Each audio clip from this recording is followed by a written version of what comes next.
Police deploy en masse in China. Gold dips as dollar gains on China COVID risks. Apple to lose 6 million iPhone Pros. Ukraine says there are signs Russia may retreat. Niece of Iran's supreme leader urges world to cut ties with Tehran. UK to fine tech companies that fail to remove self-harm material. Brazil's school shooter wore swastika, killed 4 and wounded 12. Asian faiths try to save swastika symbol corrupted by Hitler.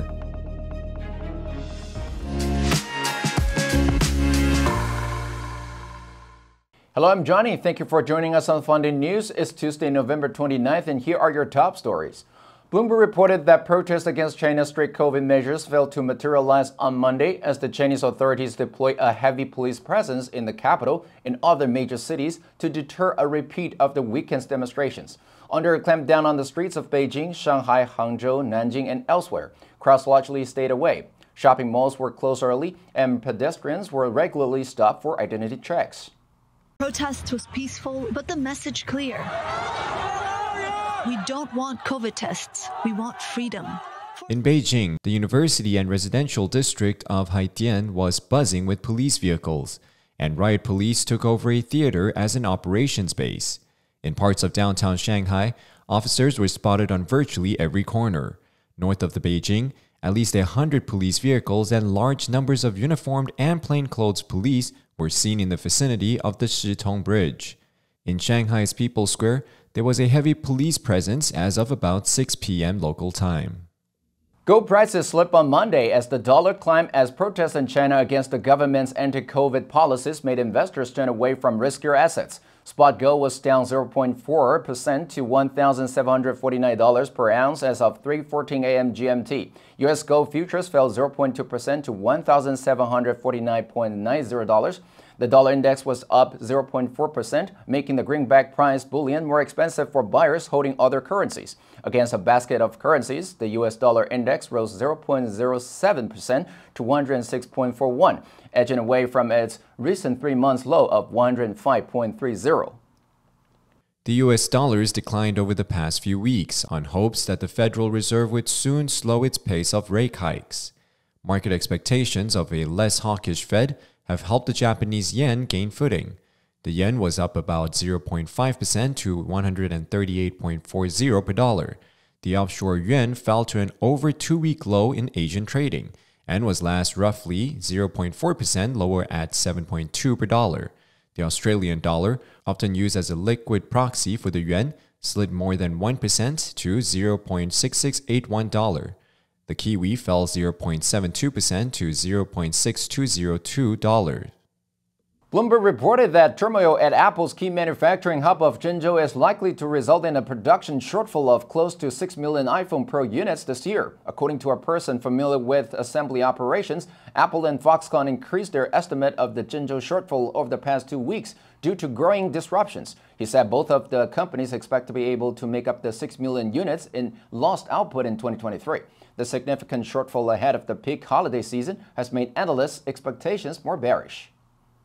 Possible shortfall in iPhone production as China faces the lockdowns and protests. Apple's shares fell as much as 2.3% to $144.74 in New York on Monday. They had declined 17% this year through the end of last week. According to the source, if lockdowns continue in the weeks ahead, production could be set back even further. The Zhengzhou campus have been racked by lockdowns and worker unrest for weeks. Thousands of staff fled in October after chronic food shortages, only to be replaced by new employees who rebel against pay and quarantine practices. The head of Ukraine's state-run nuclear energy firm said on Sunday there were signs that Russian forces might be preparing to leave the Zaporizhzhia nuclear power plant, which they seized in March, soon after their invasion.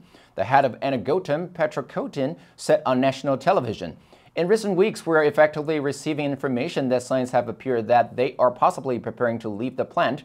Ukraine's 3 nuclear power plants on government-held territory had been reconnected to the grid." Cotton said, "Firstly, there are a very large number of reports in Russian media that it would be worth vacating the plant and may be worth handing control of it to the International Atomic Energy Agency, IAEA, referring to the United Nations nuclear watchdog. He said, "One gets the impression they're packing their bags and stealing everything they can." Asked if it was too early to talk about Russian troops leaving the plant, Cotton said on television, "It's too early. We don't see this now, but they are preparing to leave." It starts with one thing. In the end, it doesn't even matter. Better world, better world. Welcome to Gildo, California. Miracles, the miracle has happened tonight. Pray I'll be missing you. Heal the world, make it a better place for you and for me and the entire human race. There are people dying. I can't wait for the leaving. Make a better place. A video of a statement by Farhada Marahani has called on foreign governments to cut all ties with Tehran over its violent crackdown on popular unrest kindled by the death in police custody of a young woman. Marahani is Iranian Supreme Leader Ayatollah Ali Khamenei's niece. She's a well-known rights activist, an engineer whose late father was a prominent opposition figure married to Khamenei's sister. The video was being widely shared online after what activist news agency Harana said was her arrest on November 23rd. انسانی در هر نقطه از جهان رنج کل بشریت است و بی‌تفاوتی نسبت به این رنج ناشی از ناآگاهی و بی‌مسئولیتی مردمانی است که رفاه خود را مدیون این رنج هستند. Morikani said in the video, "This regime is not loyal to any of its religious practices and does not know any rules except force and maintaining power. Oh, free the people, be with us and tell your governments to stop supporting this murderous and child-killing regime." On November 23rd, Mamoun Morikani reported her sister's arrest as she was heeding a court order to appear at the Tehran prosecutor's office. HRANA said she was in Tehran's Evin prison and that Morikani had earlier faced a 15-year prison sentence on unspecified charges. Britain's government intends to make it illegal to encourage others to harm themselves online and will fine social media companies that fail to remove such material. The UK's Department for Digital, Culture, Media and Sport said that it wanted to require social media firms to block a wider range of content. Full details of the latest proposals, including the criminal penalties faced by people who promote self-harm and the scale of fines faced by companies, will come next month when legislative amendments are put before Parliament. Secretary of State for Digital, Culture, Media and Sport, Michelle Donnellan, said, "Social media firms can no longer remain silent bystanders, and they'll face fines for allowing this abusive and destructive behavior to continue on their platform under our laws." The Conservative government said the proposal aimed to block images and videos similar to those of which romanticizes acts of self-harm by young people. But some argued that the definition of harmful material could be used to arbitrarily criminalize otherwise legal behavior. Local police said a former student armed with a semi-automatic pistol and a revolver who killed 4 people and wounded 12 in 2 schools in Brazil had a swastika pinned to his vest and had been planning the attacks for 2 years. The shootings took place last Friday at a public school with elementary and middle school students and a private school, both located on the same street in the small town of Aracruz in Espírito Santo state in southeastern Brazil. 3 teachers and a student were killed.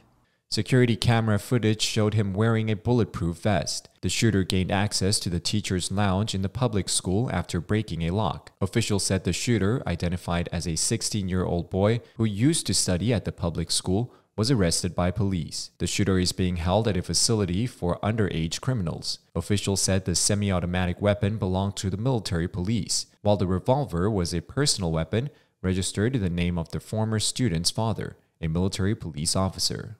The symbol used by Hinduism to celebrate Diwali festival is a swastika, but for most Westerners, the symbol is offensive, as it is often equated to Adolf Hitler's Hakenkreuz or the hooked cross. The equilateral cross with slag bent at right angles is a millennium-old sacred symbol in Hinduism, Buddhism, and Jainism that represents peace and good fortune, and was also used widely by indigenous people worldwide in a similar vein. Some Asian Americans are calling to reclaim the swastika as a sacred symbol.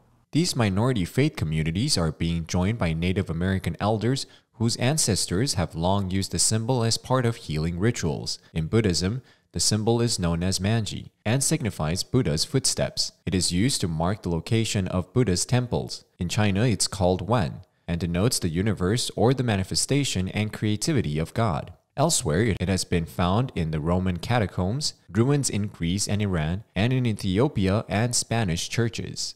FUNDAY News will help you sharpen your English skills and keep you informed about international current events. If you want to know more about our other programs and keep learning about the world's most important topics in English, please click the link in the description below to join FUNDAY for free. I'm Johnny Wu, your host. I will see you next time.